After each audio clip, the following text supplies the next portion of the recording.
bien. Merci d'avoir l'union sur l'émission La Voix Populaire et qui dirige qui. Je crois que tout qui me pèse, tozo kende na village Funda Sole. Mboka Oyo et Botama, to Mboka Oyo ezali Mboka ya gouverneur qui bandu. Selon ma explication ya batou, selon ma information bazali ko boka na réseaux sociaux, que gouverneur azamuta pour mon centralité.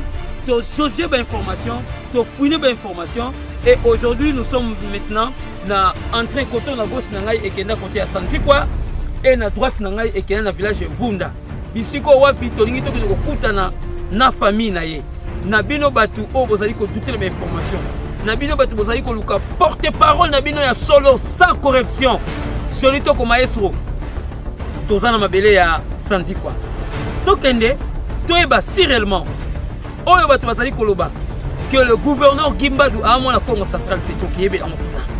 Na lobaki to kota tina ba cimetière. To mona ba cimetière ya ba koko na ye. To koma kuna. Ba vérité nyonso bokolanda yango lelo na 20h na émission Qui dirige qui. Si Dieu pourvoira par la force ou l'autorisation de Valérie Michel, bokolanda yango na spécial La Voix Populaire. Merci na prophète Kodi la liso banzambe. Otobi register ya solo uta na lola kita na mapele. Sa conférence complexe exaté. Tous ensemble na bino. Merci, on se retrouve en quelques poussées de minutes parce que tout est dans Mboka.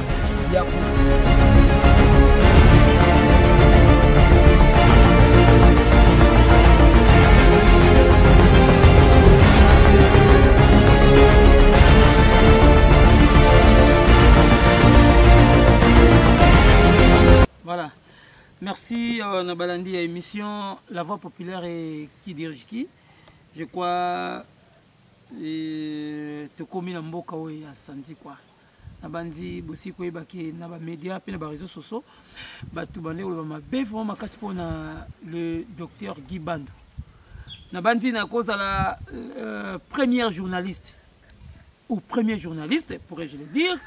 Il y a ko côté ça débat oyo parce que et où na partie réseaux sociaux il y a